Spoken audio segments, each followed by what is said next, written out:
Yes, recording in progress. Yeah, it started. Well, welcome everyone to the CJS seminar. And today we are marking the 11th anniversary of 311 with the brilliant Dr. Andrew Littlejohn. Dr. Littlejohn gained a bachelor's in Japanese from SOAS, University of London, where our paths first cross. Then he went on to Harvard University to complete a doctorate in cultural anthropology.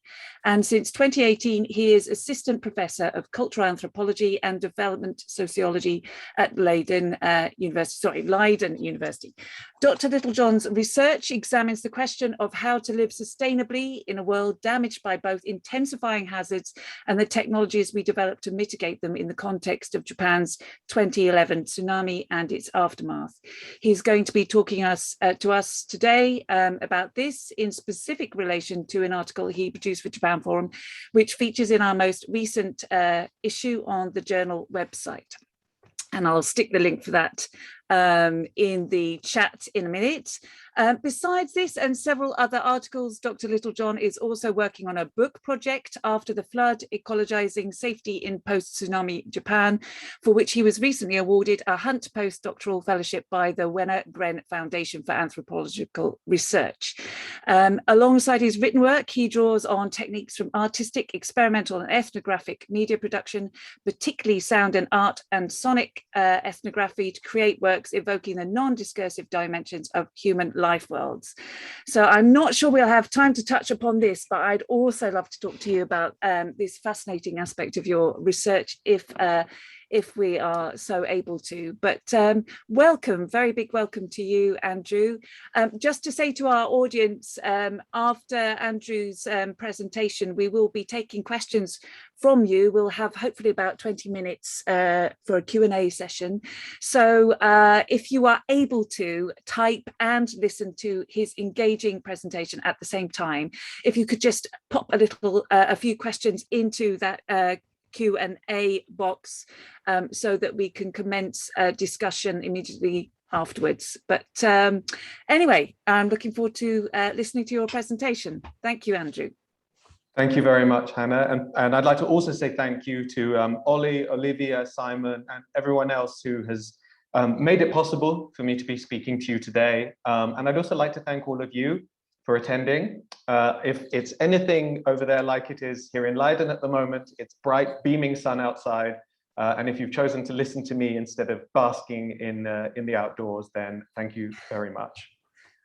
So I'm going to be talking to you today about the fate of and role that heritage and heritage making can play after a catastrophe, based on the article that you've just heard about that I recently published in Japan Forum, which is called and I'll just get my slides up, which is called Museums of Themselves, Disaster Heritage and Disaster Heritage in Tohoku. And you should be able to see the title of that on my slide now. And before I launch into this, the talk, I'd like to just make two brief initial points of clarification. And the first is about the word heritage. And so when I say heritage, I am not using it in the vernacular sense, the sense that we might use when we're talking in our day-to-day lives of something belonging to a culture that has historical importance generally. In Japan, as the cultural sociologist Ogawa Nobuhiko argues, so long as things haven't received some form of designation, official designation, they are not cultural property or heritage, the word Bunkazaka. And so when I use the word heritage, or more pertinently, the Japanese case, the phrase cultural property, Bunkazaka, I'm mostly employing it in an official sense, right? So to refer to things that have received some form of official recognition at various scales of Japanese governance, right? So you can have authorities that designate things as heritage at all scales, from the national right the way down to the municipal. So to refer to things officially certified as such. However, and this brings me to my second point of clarification, this does not mean that we should only talk about certified cultural assets or objects when thinking about heritage making. And to capture a wider range then of what we might call heritage-like objects and processes, I use another somewhat more cumbersome phrase, the kind of phrase that academics like and nobody else, and that's museumification. And I define museumification in the article as attempting to fix in place cultural forms, tangible or intangible, in order to protect them from change. And you can imagine the image in your head, right, of the principles guiding a museum, everything in glass boxes, right? You can think of this as extended to other aspects of social and cultural life than we typically think of under the rubric of heritage, but it also encompasses official heritage making. So museumification then is the bigger word that I use to think about the ways in which we try and fix in place cultural forms to protect them from change. So I'm going to be talking about museumification in Japan, what it meant, and what it might mean for the future of the Northeast specifically. And I'm going to describe very briefly how the study of it fits into my broader research agenda these past few years regarding recovery and reconstruction after disaster. Now, as you're all aware, and we've heard it already today, we mark the 11th anniversary of the disaster in question, Japan's 2011 earthquake, tsunami, and nuclear meltdown, so-called triple disaster, known as 3/11, whose effects on heritage, heritage making, heritage preservation, I've had the privilege of discussing with Simon as part of Sainsbury Institute events, and Ollie in the Beyond Japan podcast. And for those of you who find what I have to say today a little bit interesting and would like to hear a bit more about it, I really encourage you to check out the podcast and also to check out the other episodes as well, because of course, there's plenty more where that came from. Now, at the same time as we mark this anniversary, I want to note also that we see another catastrophe unfolding around us, a catastrophe whose consequences for Europe will be as or more profound than 3/11. And 3/11 did have quite severe consequences for Europe, also ones that connect to the present situation, in that the current dependence of Germany on Russian oil and gas is itself partly related to the fallout from the Fukushima nuclear meltdown, as many of you no doubt are aware. And the tragedy that I'm talking about is, of course, the war in Ukraine.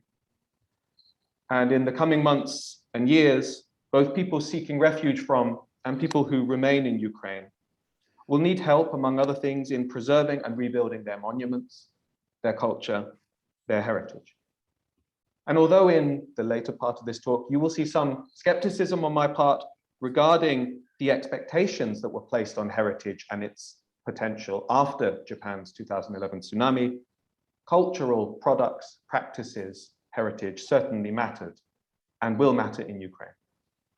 And I hope that as we keep Ukraine in our hearts and minds, we can also consider how those of us concerned with heritage and culture might help to protect, preserve, and maybe reconstruct Ukrainian heritage after this tragedy. Now, returning to my topic for today, let me begin my discussion of museumification after Japan's 2011 tsunami by briefly sketching why and how heritage, in the official inverted commas sense, became a matter of concern after the disaster.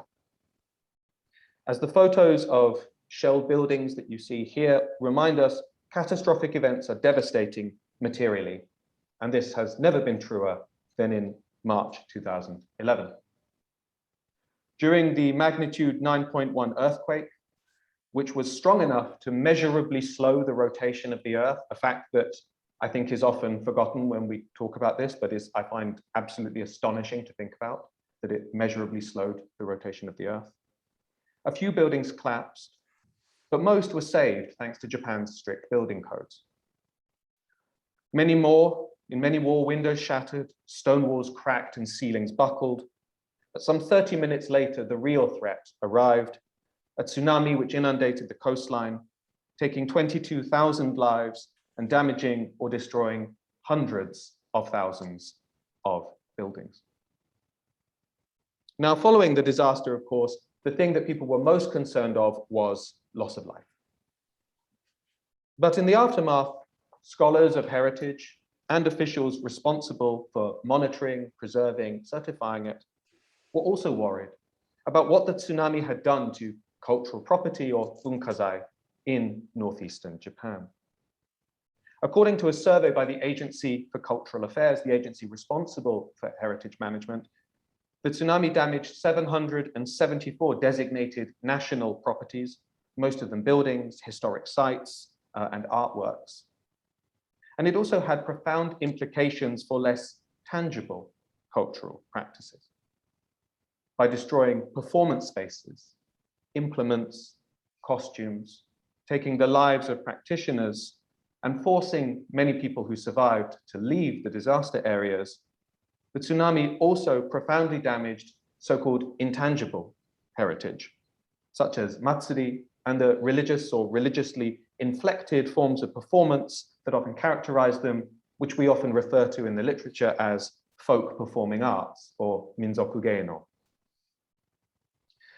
Many Japanese heritage scholars worried that losing this intangible heritage specifically would damage people's ability to recover after the tsunami. It's not certain people would be able to rebuild their lives without it, as the anthropologist Hayashi Isao put it after conducting his own survey of damage to intangible cultural practices along the affected coastline. Now, this fear that a disaster will lead to a profound loss of culture, yes, but heritage specifically, is known as the heritage at risk framework. And it's not unique to 3/11, far from it. Similar fears are raised whenever somewhere is struck by war, disaster, and other catastrophes. But in this talk, and in the article that it draws on, I suggest that something rather different actually happened in northeastern Japan after 3/11 than what many heritage scholars and officials concerned about heritage at risk feared would happen.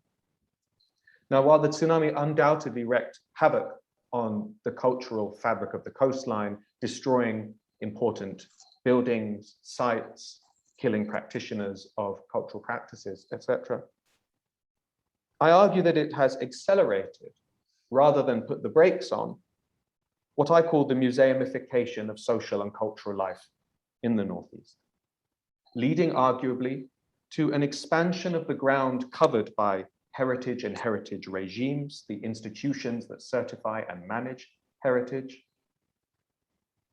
And so this is the key point that I want to make. Alongside threatening culture, disasters can be part of the stimulus for the creation or expansion of heritage regimes. We only tend to protect that which is threatened. And as the historian Pierre Nora put it very succinctly, we buttress our identities upon bastions such as heritage, but if what they defended were not threatened, there would be no need to build them. Now, as I note in the article in this line, many of the practices that were targeted for preservation were themselves often begun in response to previous disasters. And I'll give some examples as I'm talking through them. And Japan's current cultural property laws were themselves created after a series of disasters, such as the fires which devastated sites like Horyuji Temple in the 1940s. So there's a very intimate historical relationship too between catastrophe and the emergence of heritage as a category of thought and the emergence of regimes that serve to certify, protect, and manage the objects we call our heritage. Now, the Northeast was already primed for further museumification before 3/11, I suggest, because of longer-term trends preceding the disaster, such as depopulation driven by the centripetal forces of the urban-centered Japanese economy. And these trends were also further accelerated by the tsunami, which contributed thus to rendering cultural objects and practices more precarious and thus in need of more protection and promotion. So the tsunami accelerated this existing trend that was already seeing museumification advance in northeastern Japan, something that Marilyn Ivey has written about in her very well-known book, Discourses of the Vanishing, that some of you might be familiar with. However, there was also another reason for the expansion of museumification or heritage regimes after 311. And this was that it was actively promoted as an economic as well as societal strategy. So promoted not only to resurrect local culture or preserve local culture, but also to generate finance.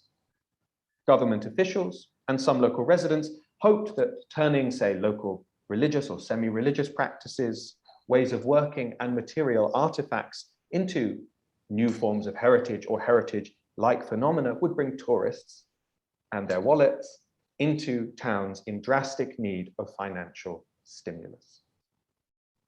Now, some scholars argue that this kind of commodification of culture characterizes heritage making more generally.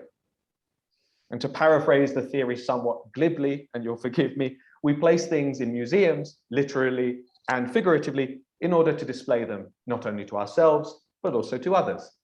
Others to whom we can charge entrance fees, for example, or who will purchase food and drink in the cafeteria of our literal or imagined figurative museum.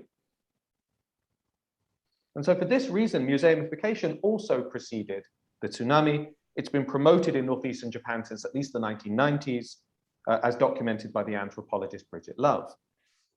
The government has been long promoting, preserving, branding, and marketing local cultural objects and practices to fill the shortfall in local budgets caused by the aforementioned depopulation of rural areas, but also caused by political decisions such as the Koizumi government's decision to abolish the redistributive tax system that used to send money from cities such as Tokyo or Sendai to rural municipal governments. So museumification, I argue, has expanded or accelerated after 311, due both to the increased but pre-existing precarity of culture and the economic benefits, real or imagined, of promoting heritage and heritage making. But to what effect, you might ask? Now, museumification certainly has helped many people get back on their feet. So this is not a talk thinking against heritage, as the title of one quite well-known article on the topic says. This is not a talk thinking against heritage. However, I want to show how museumification does introduce tensions into social and cultural life.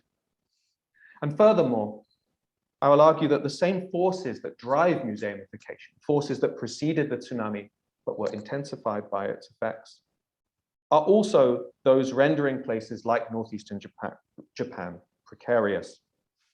And for this reason, as a long-term strategy, as an antidote to what ails rural parts of Japan, museumification cannot fulfill the promises made that it can restore vitality to struggling local economies, for example, or certainly not restore enough vitality to counter the drain that they are suffering. So that's my argument in a nutshell, the argument of the article. But before I delve into some illustrations of it, I've also been asked to step back a bit and talk about the process by which I came to be doing this, came to be thinking about this, came to be looking at this. And so I'd like to take a step back from this argument and talk about how I came to be working in northeastern Japan. I'm not going to go too far back. I'm not going to go all the way back to SOAS. What I did there, and where the study of what I call museumification fits more broadly into my and perhaps our understanding of recovery after the 2011 tsunami. So my research in the Northeast began a year after the disaster, when I first visited somewhere that would become my main field site, and you should hopefully see it on this map, the town of Minami Sanriku in Miyagi Prefecture. And I was visiting there as part of a Harvard University initiative called the Sanriku Project, a collaboration between anthropologists like myself, architects, planners, and political scientists, whose objective was to try and contribute to and help facilitate bottom-up communal recovery by talking to residents, asking them what kinds of things they needed, and trying to create design documents, planning documents, maps, etc., that could be presented to officials and used to persuade them to implement these things. And we did have some successes, which maybe can be saved for the Q&A if people are interested in learning more about that. Now, when I arrived, a lot of the debris had already been cleared, but the shells of collapsed and broken buildings remained, including one that I talk about in the article this talk is based on, and will return to later in the talk, Minami Sandiku's Disaster Prevention Center, Bosai Taisaku Chosha. This is a photo that I took of it. A building which housed the town's crisis management office, and where as a result, many municipal employees fled when the earthquake occurred, and as a result, as you can see in this picture, perished during the tsunami, which washed over it. And many survivors in the early days had an intense desire to show visitors like me such sites. People would ask if they could drive me around what parts of the coastline one could drive, and would take me to places like this, narrating their stories, their short and long-term histories. And my entry into the disaster regions thus began with these kinds of impromptu, informal tours of what would later become a new category of heritage-like object, shinsai iko, or the remains of the tsunami. Now, during that time, my team and I also held many meetings and workshops with residents and their representatives. And during these meetings, we often heard people express many fears about how they could rebuild their culture, their social relations, their livelihoods. In particular, they were concerned that official plans, top-down plans, decided without bottom-up inputs from residents like them, threatened their ability to reconstruct social and cultural life on their own terms. Particularly plans to protect residents from future disasters through large-scale infrastructure projects, such as building seawalls, which would account for the overwhelming majority of funds spent on recovery in northeastern Japan. And people felt so strongly about this that even people who had lost friends and relatives in the tsunami could say things like, the destructive force of reconstruction felt, in a sense, more dreadful than the tsunami. The person who said this is a man who lost his mother in the tsunami and his family home, his jikka. So what to make of such sentiments was the puzzle that motivated my research, and it's the puzzle that motivates the book project that Hannah was kind enough to mention, the book project on reconstruction. I wanted to know why people who had experienced disaster would find official reconstruction with its focus on large-scale infrastructure projects so alienating, and what other forms of recovery or reconstruction they proposed or were proposing in contrast with those official processes. Now, as anthropologists, when we want to investigate a question like this, we do research in the field work, often among comparatively small or limited groups of people. We go and we spend time in the areas focusing on what those people say, what they do, what they create, and hopefully what they think, although that's always a difficult one to say with confidence. And we do this in order to question received theories, received stories, received narratives through reference to what is happening on the ground. And of course, to overcome the limits of our own often admittedly small sample sizes, we triangulate what we find, in my case, through triangulating the results of my research with that from the many Japanese scholars who are also doing research on social and cultural recovery in the disaster regions. And this focus then on what is happening on the ground explains why, to begin answering the kinds of questions that I had, I returned to Minami Sanriku every summer and spent a year living in the town from 2014 to 2015. And in total to date, I've spent about 17 months living in Miyagi Prefecture, almost all of it in Minami Sanriku. During those months, I embedded myself with community groups seeking to rebuild their lives and to exert some influence on official recovery and reconstruction. These included both long-standing residents associations, some of them involved with religious activities, new pressure groups established in response to infrastructure projects like the seawall ones I've already mentioned, and nonprofits old and new, like the nonprofits that engaged residents would often set up using money. For example, a lot of large Japanese corporations in the aftermath made funds available for non-profit work. And so you had a sort of mushrooming of local non-profit groups in the affected areas, and I would work with groups like that too. And while I based myself primarily in Minami Sanriku, I also spent a lot of time in neighboring municipalities, places like Kesennuma, Ishinomaki, to a lesser degree Onagawa. And I engaged in a range of activities, from passively observing meetings to participant observation in anti-seawall drives.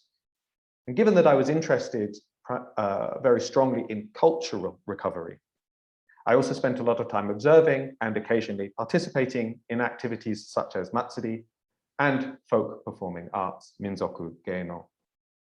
And it was during this participation that I first began to see the ways in which what I later would come to call museumification was spreading after the tsunami. So having established how I got to be here, let me give some examples of what I mean when I say I began to see museumification occurring. And the first comes from a hamlet to the south of Minami Sanriku. After the tsunami, people from this hamlet evacuated immediately to a hotel in Akita. And among other things, they brought with them musical instruments. One evening in the hotel, one evacuee began playing a taiko drum in the banqueting hall, and the others joined in with the music, one of them striking up a melody on the flute that the others recognized, the music that accompanies the hamlet's shishi-odori, or lion dance. Many of you will be perhaps familiar with lion dances, which are found all across the northeast coast, and I think in other parts of Japan too. During them, people don lacquered masks representing Chinese lions and dance to drive out evil spirits or energy. And a lot of them look like what you're seeing here in this image, representing a lion dance carried out at a temporary temporary housing complex. Now, in that hotel room in Akita, they couldn't use a mask because their mask, like a lot of the implements used in cultural practices, had been washed away in the flood.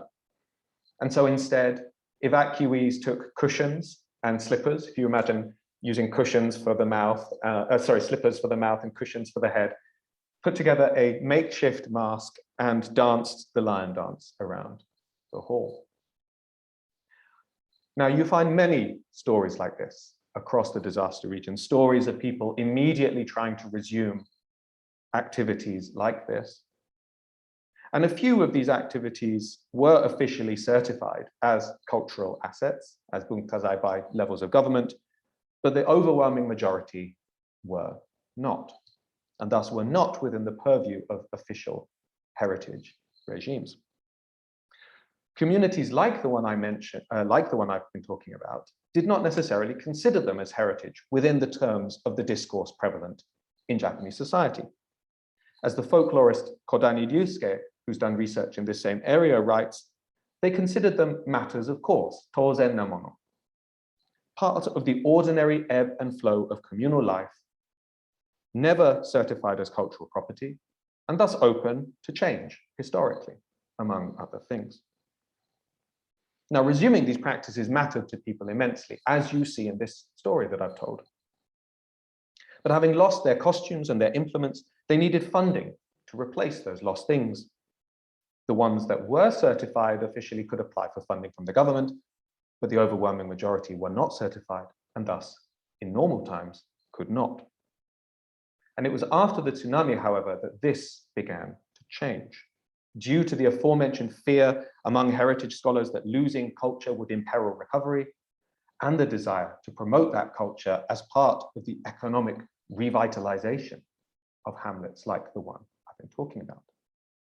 In Miyagi Prefecture, Kodani Ryusuke, the folklorist I've mentioned, oversaw what was called the Cultural Property Rescue Project, Bunkazai Rescue Jigyo, which for the first time, according to him, the first time in modern Japanese history, provided funding for what they started calling Mishite Bunkazai, and which I translate rather awkwardly as not yet registered cultural property, which you'll note is a bit of an oxymoron, since by definition, something is, in the words of the sociologist Ogawa I quoted earlier, something is only a cultural property if it has been registered. And so we have this interesting idea then of this mishite bunkazai coming in to fill the gap.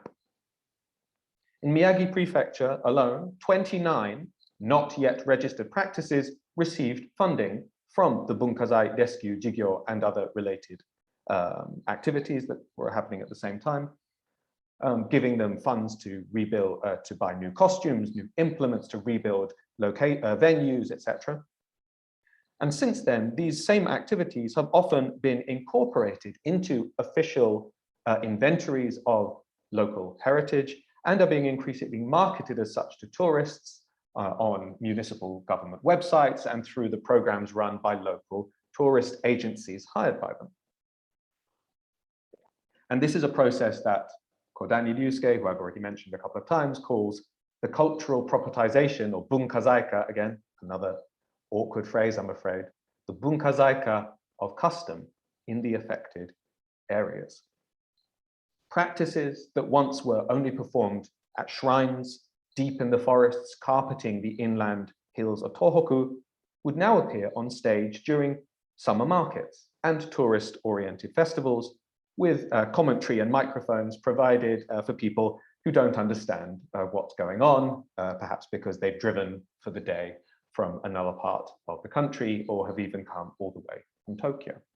And this is an example of one, Shichifuku Jinmai, the Dance of the Seven Lucky Gods, which historically was performed on a boat by children in Shizugawa Bay. And you'll note in this picture is neither on a boat nor featuring children, and is being done for an audience. And you don't, well, some of you might know, but this building is the building of Minami Sandiku's Tourism Association, Kanko Kyokai, as part of a public performance.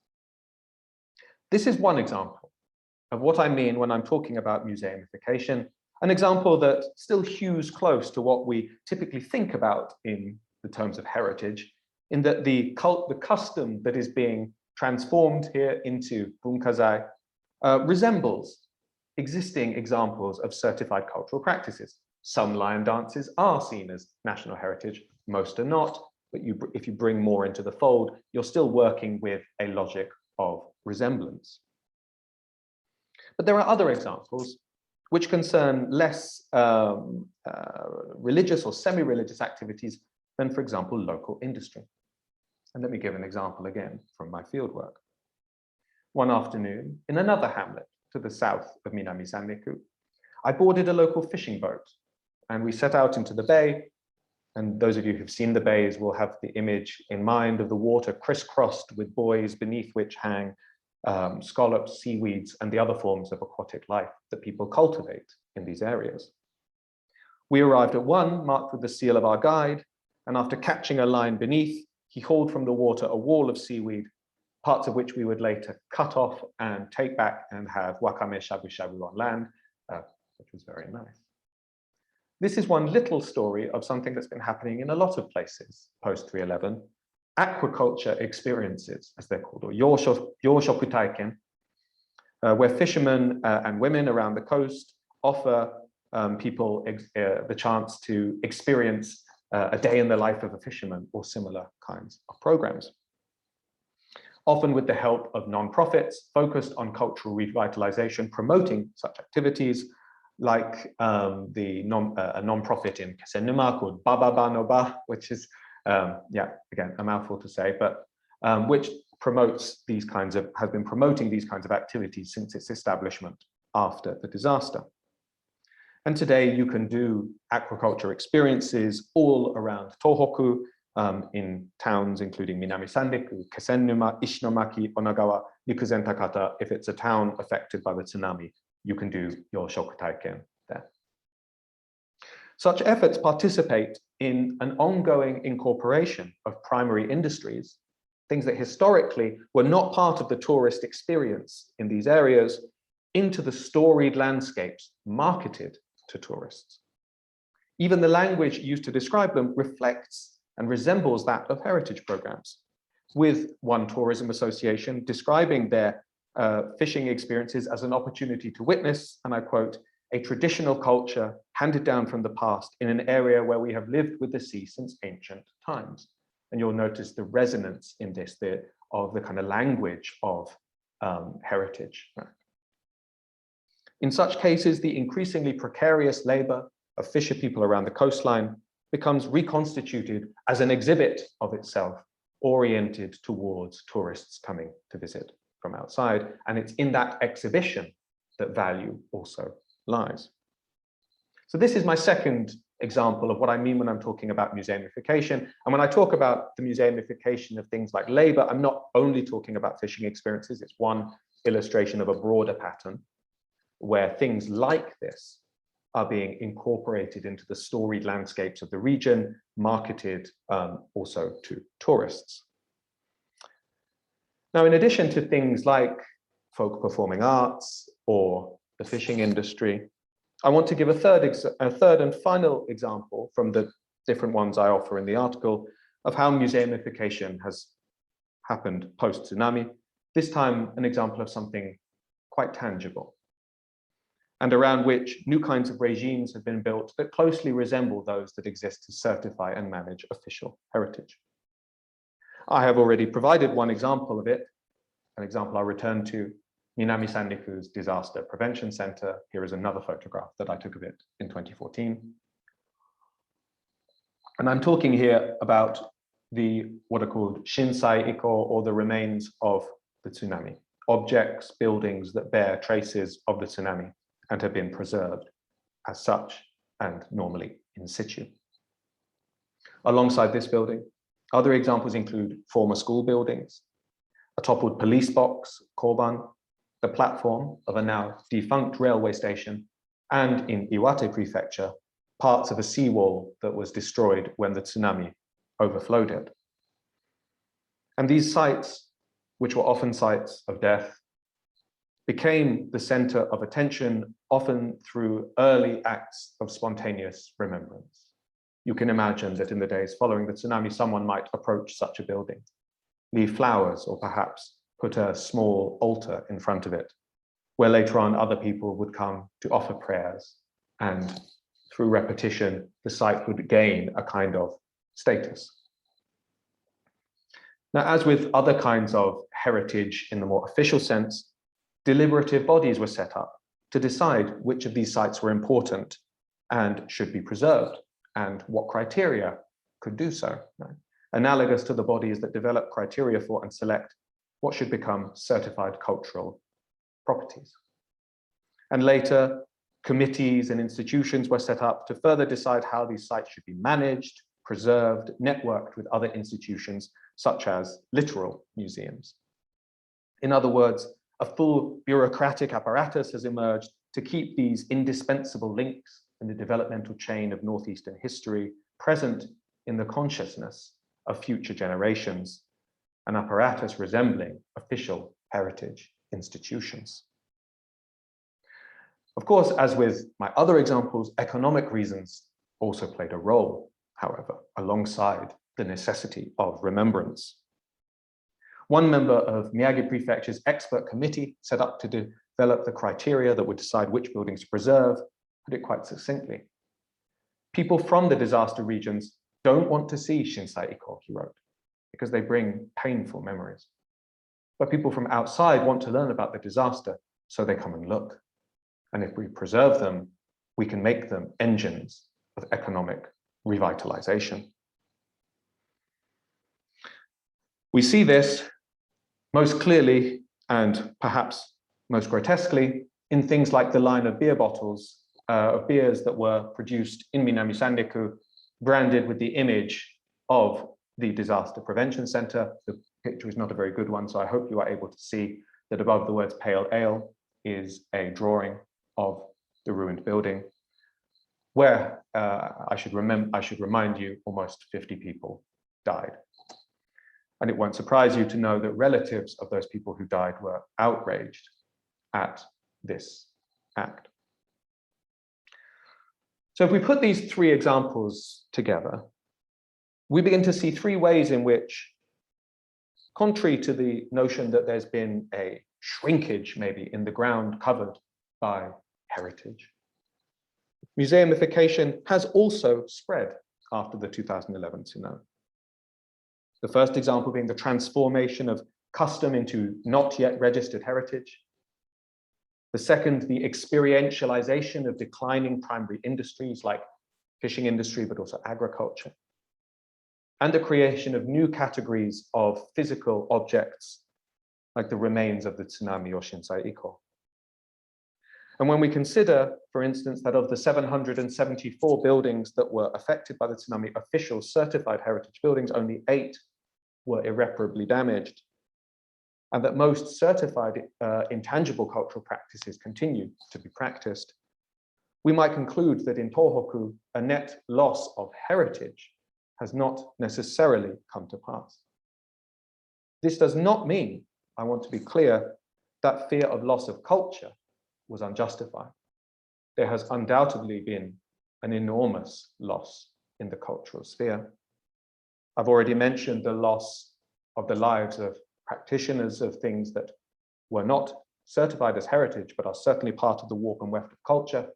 And we can also think about, for example, the loss of historical documents when shrines were flooded, etc.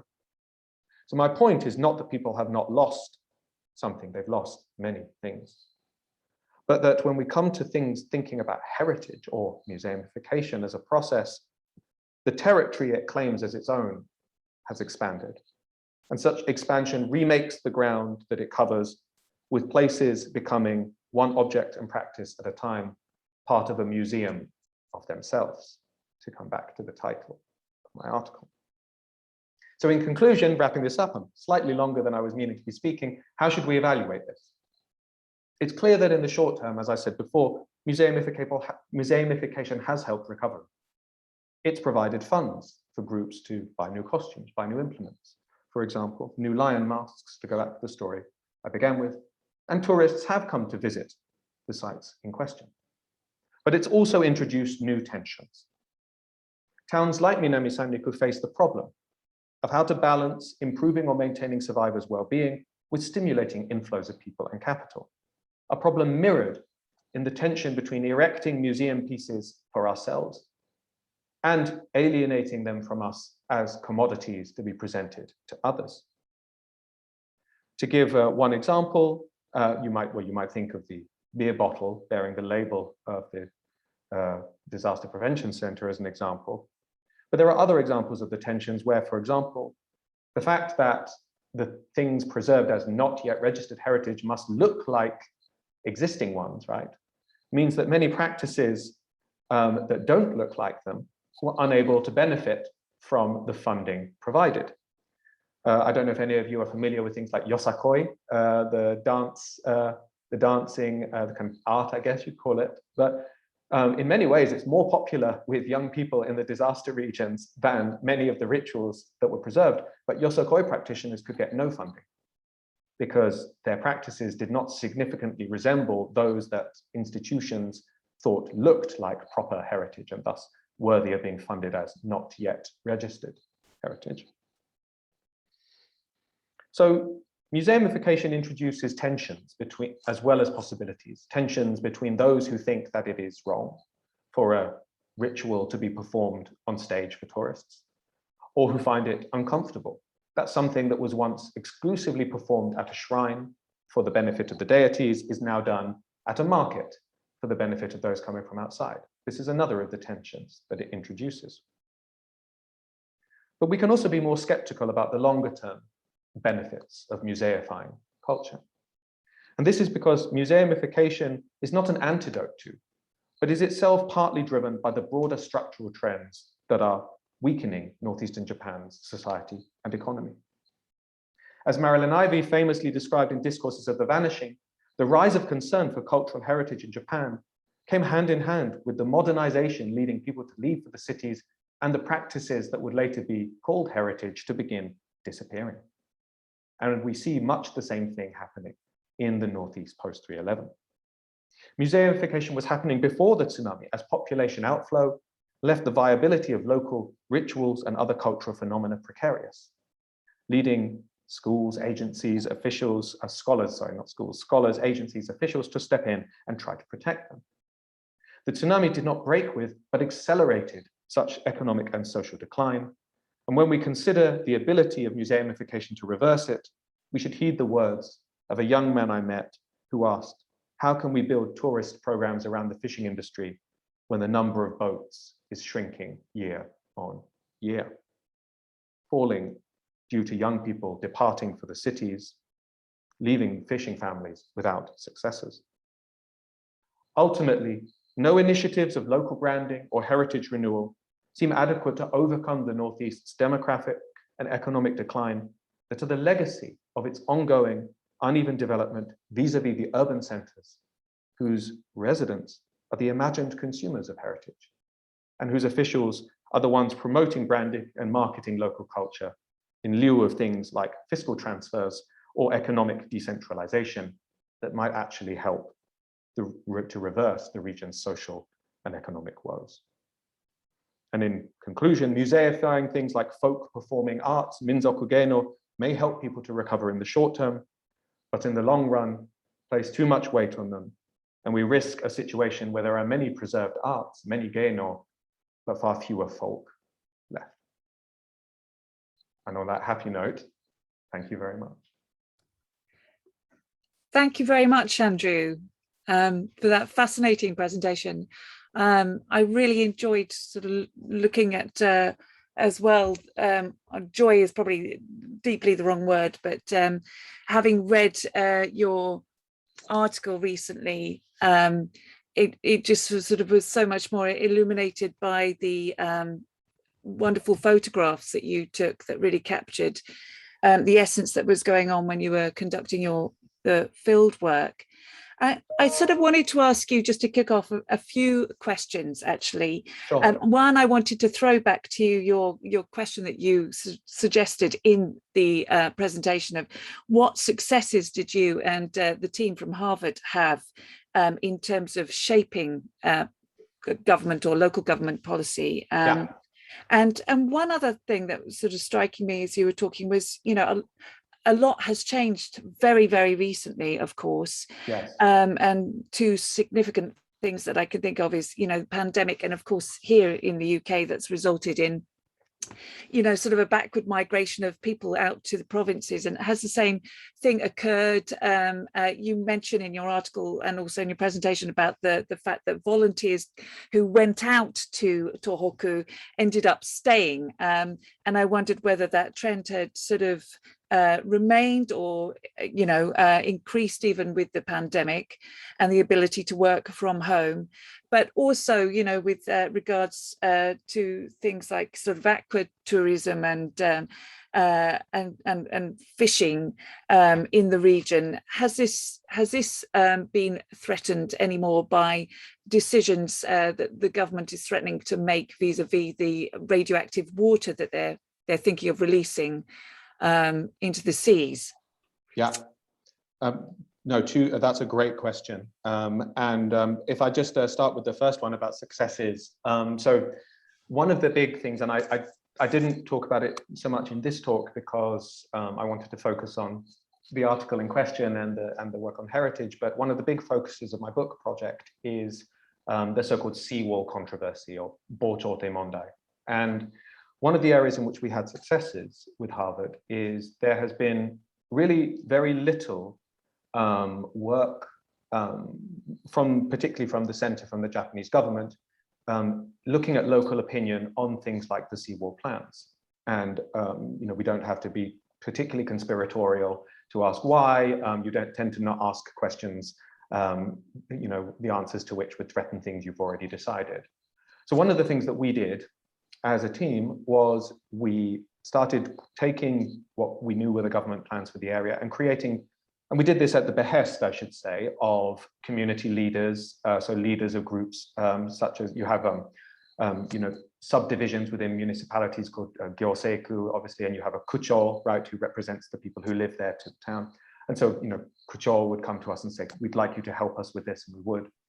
We'd create visualizations of what would, say, a seawall of the height plan look like for your village from the places you actually stand. So we would take photographs, say, of, you know, on the road, you know, instead of top-down maps, on the road leading to the harbor, what will it look like?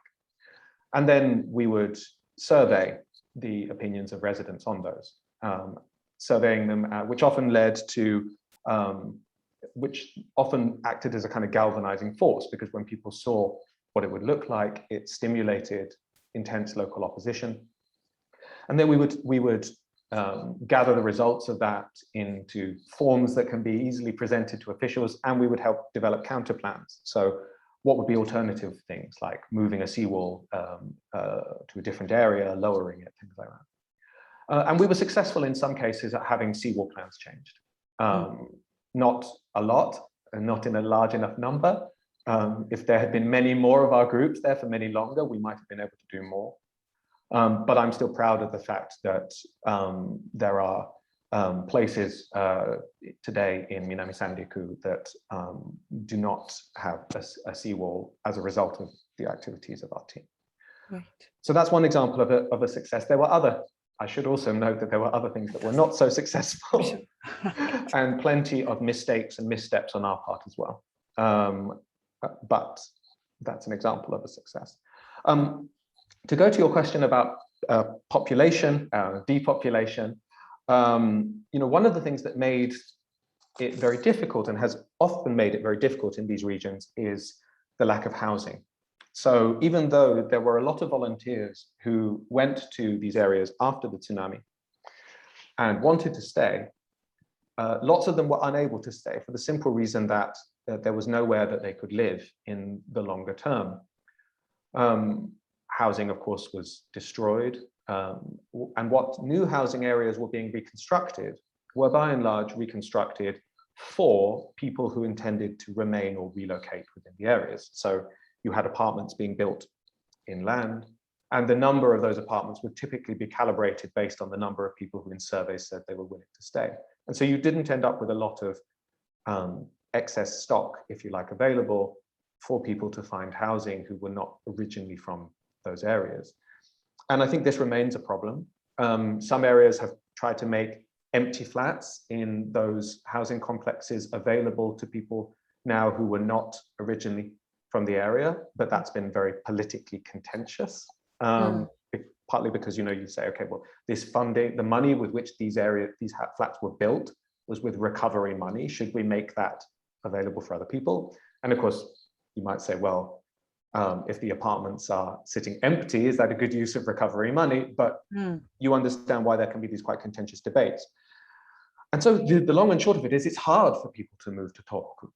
It's hard for them to, or let me put it differently, it's hard for them to move anywhere other than the major cities, them, places like Sendai, where there is a normal availability of housing stock on the rental market. It's hard to move to small coastal areas. It's hard even to move to places, the Kasenumas, maybe Ishinomaki not so bad, but it's hard to find places. And this problem, I think, has persisted in the years since and still persists.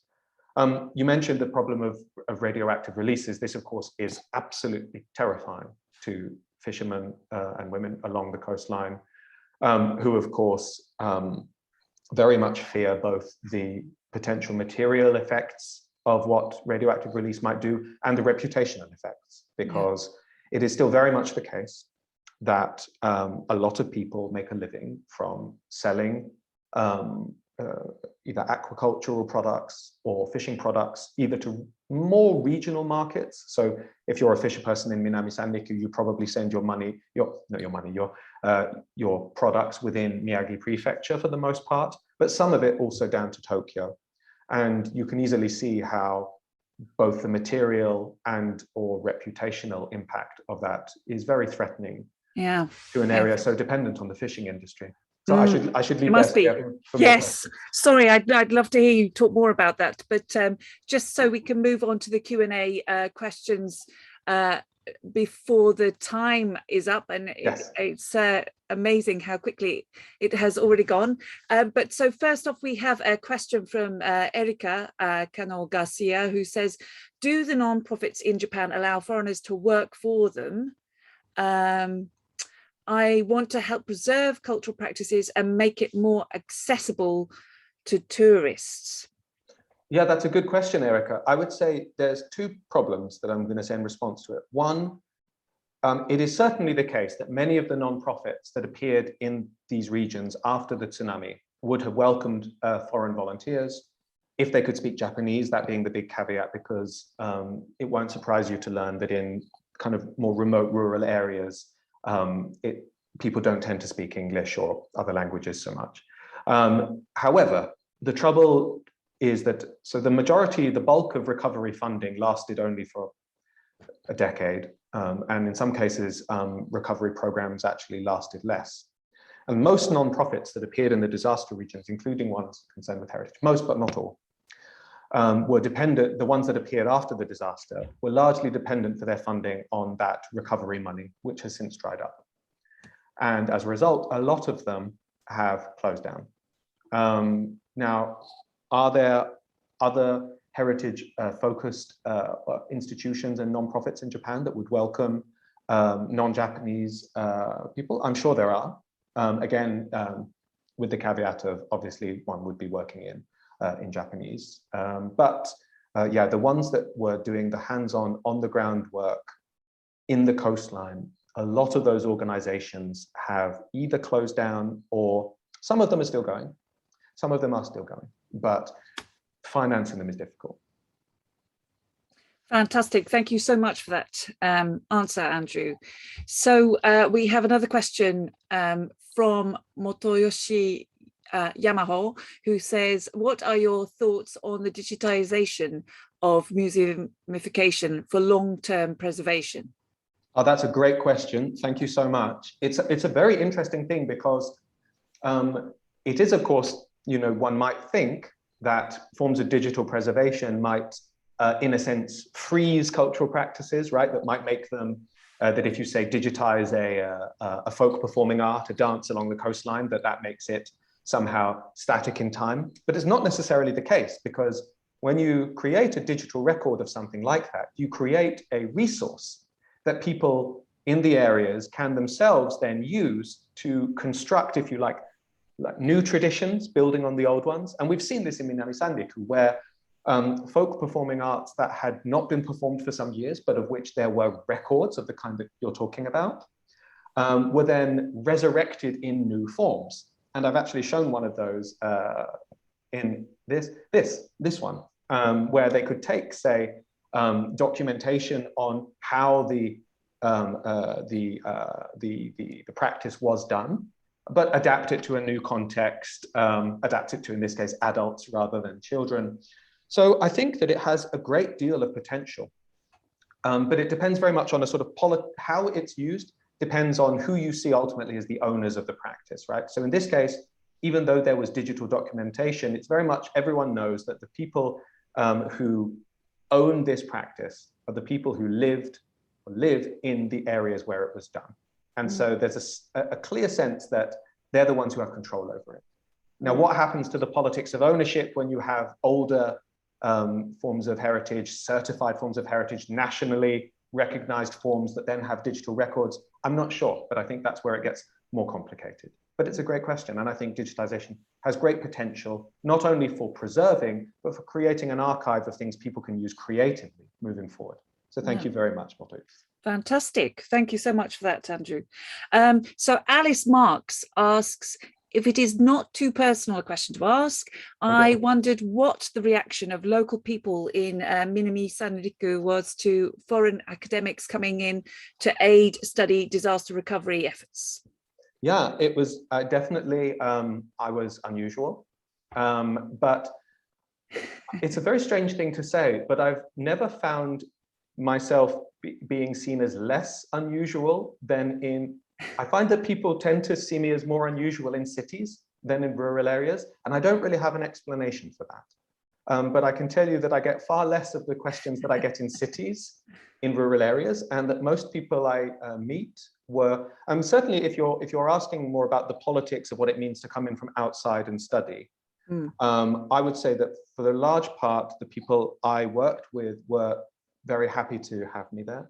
And we're happy that the stories of what they were doing, we're happy with the idea that the stories of what they were doing were going to be told and going to be told in other contexts.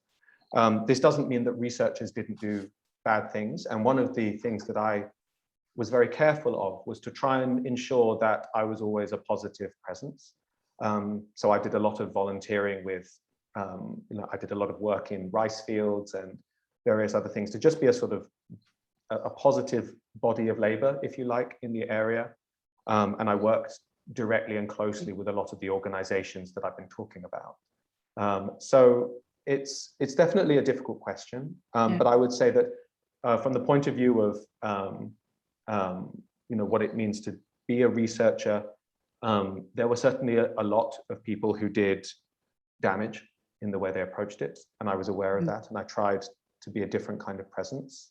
And I would say that I don't know, well, I'll have to say, I'm not the one who can evaluate the degree to which that was ultimately successful, but I hope it was.